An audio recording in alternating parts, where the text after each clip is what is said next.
د هند او اسټرالیا ترمنځ د ورځنیو سیالیو په دریمه سیالۍ کې هندي لوبغاړو د خپل پوځ په ملاتړ پوځي خولۍ په سر کړې وي.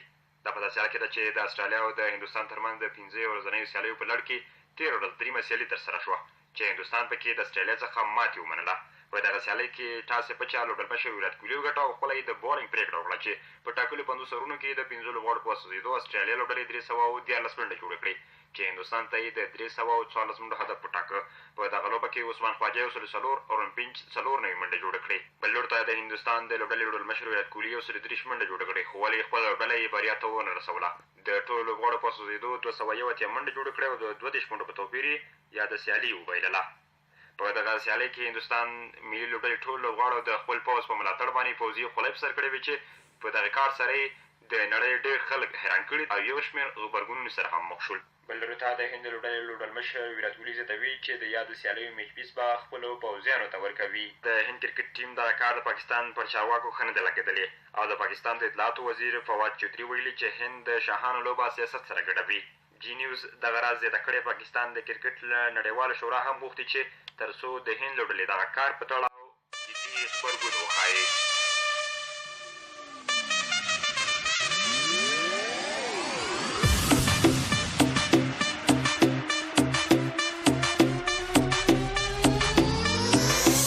DJ Ashi's Mix.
DJ Ashi's Mix.